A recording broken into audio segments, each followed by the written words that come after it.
প্রত্যেকটা জেলে ইলেকশন হয়, কয়েদিদের যে ইলেকশন হয়, সেই ইলেকশনে যে সমস্ত কয়েদিরা জেতে তারা মানে কনভিক্ট অফিসার, তারা অফিসার হয়ে যায়। এই ঘাটাল জেল তো প্রত্যেক বছর ডুবে যায় এবং সেখানে প্রিজনাররা সাঁতার কাটে। সেম সেক্স মানে মজা পাওয়ার জন্য সেম সেক্স টর্চারও হয়। প্রত্যেকটা জেলে দু ধরনের প্রিজনার আছে। একটা হচ্ছে গরিব প্রিজনার। গরিব প্রিজনার যারা, তাদের ওপর প্রচণ্ড অত্যাচার হয়। মদ, গাঁজা, চরস যা দরকার হয় সব পেয়ে যায়। কোনো মহিলা যদি দরকার হয়, মহিলা সাপ্লাইও তাদেরকে করা হয়। Amicus curiae, appointed by Calcutta হাইকোর্ট। মামলাটা ছিল ex chief justice of India R C. Lahoti 2013 সালে সুপ্রিম কোর্টে একটা মামলা করে এবং সেই মামলায় কিছু অর্ডার দেয় সুপ্রিম কোর্ট। তারপরে সুপ্রিম কোর্ট দেশের যত হাইকোর্ট আছে, হাইকোর্টের চিফ জাস্টিসকে বলল এই জেলের উপরে যে মামলা, জেলে যে ইনহিউম্যান কন্ডিশনের মধ্যে বন্দীরা বাস করে, এই মামলা এবং প্রত্যেকটা জেল যে ওভারক্রাউডিং হয়ে গেছে, এইটা বিচার করতে হবে এবং বন্দীরা যে অসুবিধার মধ্যে রয়েছে এবং প্রত্যেক দিন যে টর্চার হয়, যে ইনহিউম্যান কন্ডিশনের মধ্যে রয়েছে, এইটাকে বন্ধ করতে হবে, রিফর্ম করতে হবে প্রত্যেকটা জেলকে।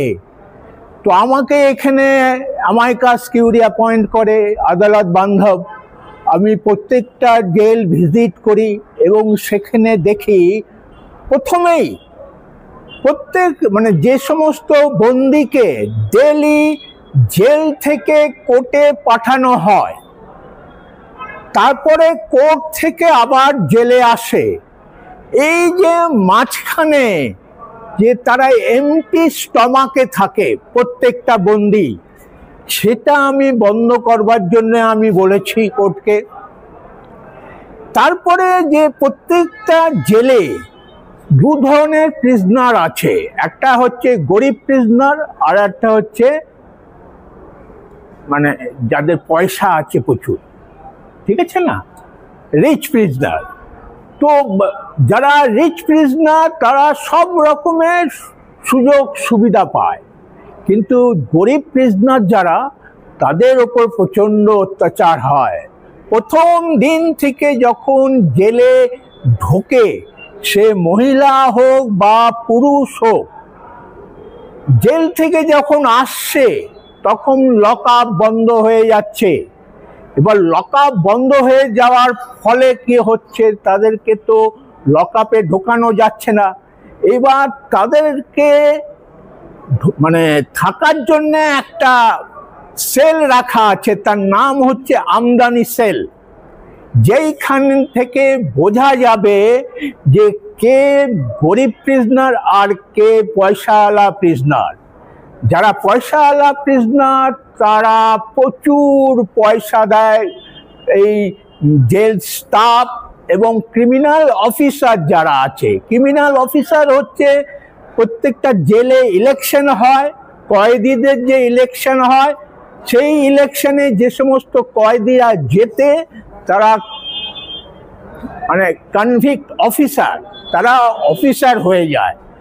তারা প্রচুর দায়িত্ব পায়, কেউ খাবারের দায়িত্ব পায়, কেউ মেডিকেলের দায়িত্ব পায়, নানা ধরনের দায়িত্ব সুযোগ সুবিধা দেওয়ার জন্যে তাদেরকে অ্যাপয়েন্ট করা হয়, তারা হয়ে যায় ক্রিমিনাল অফিসার। এইবার হচ্ছে যেই ক্রিমিনাল অফিসার হয়ে গেল, তাদের পাওয়ার প্রচুর বেড়ে গেল, তারা প্রচুর পয়সা ইনকাম করছে। এই ডেলি যে প্রিজনাররা আসছে জেলে, এইবার তারা যা করে, তারা মানে যাদের পয়সা আছে তারা যা চায়, যাদের যা চাহিদা সমস্ত কিছু মেটায় এই ক্রিমিনাল অফিসাররা। মদ, গাঁজা, চরস যা দরকার হয় সব পেয়ে যায়। কোনো মহিলা যদি দরকার হয়, মহিলা সাপ্লাইও তাদেরকে করা হয়। তো নানা রকম সুযোগ সুবিধা জেলের মধ্যে তারা পায়, কিন্তু গরিব প্রিজনাররা তাদেরকে দিয়ে নানা রকম কাজ করানো হয়, সব গা হাত পা টেপানো থেকে আরম্ভ করে, এবং যে সেম সেক্স মানে মজা পাওয়ার জন্য সেম সেক্স টর্চারও হয়। তো নানা ধরনের টর্চার যাদেরকে ফেস করতে হয় যারা গরিব। তো আমি তো যেগুলো দরকার দেখেছি, প্রচুর অসুস্থ প্রিজনার আছে, সেই সমস্ত অসুস্থ প্রিজনারদের আমি রিলিজ করবার জন্যে বলেছি, হাইকোর্ট অনেককে রিলিজ করেছে।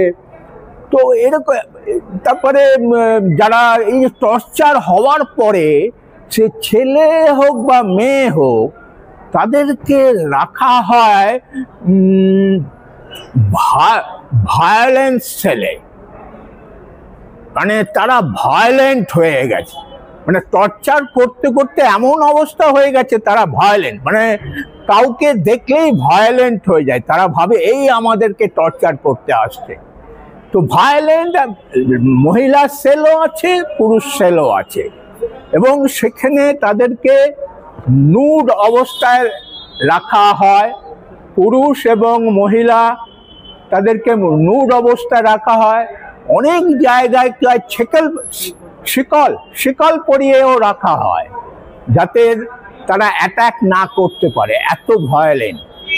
তো এখানে যাদের পয়সা আছে তারা ভালো খাবার পাচ্ছে, যাদের পয়সা নেই তারা ভালো খাবার পাচ্ছে না। এবার ওষুধেরও একটা বিরাট কারবার আছে জেলের ভিতরে। অনেক জেল আছে যেখানে ফার্মাসিস্ট নেই, মেডিকেল ফার্মাসিস্ট নেই, না থাকার জন্যে কোন প্রিজনারকে কি ওষুধ দেওয়া হবে, কখনো কখনো হয়তো ডেট এক্সপায়ার করে গেছে, সেই সমস্ত ওষুধও তাদেরকে দেওয়া হয়। মানে প্রচণ্ড একটা খারাপ অবস্থার মধ্যে প্রত্যেকটা জেল চলছে। এই সমস্তগুলো মেনশন করে সেম সেক্স টর্চার থেকে আরম্ভ করে এগুলো সব বন্ধ করবার জন্যে রিটায়ার্ড চিফ জাস্টিস একটা মামলা করে এবং জেলকে রিফর্ম করতে বলে। তো সেখানে আমাকে দায়িত্ব দেওয়া হয় আদালত বান্ধব তৈরি করে জেলকে রিফর্ম করবার জন্যে আমি চেষ্টা করে যাচ্ছি। লাস্ট কিছু জেল আছে যারা বন্যার সময় জলের তলায় চলে যায়, হাইকোর্ট অর্ডার দিয়েছে ডিস্ট্রিক্ট ম্যাজিস্ট্রেটদের, কিন্তু কোনো চেন নেই। ঘাটাল জেল তো প্রত্যেক বছর ডুবে যায় এবং সেখানে প্রিজনাররা সাঁতার কাটে। তারপরেও আমি যখন কোর্টকে বলি, কোর্ট অর্ডার দেয়, কিন্তু এরা কোনো ব্যবস্থা নেয় না।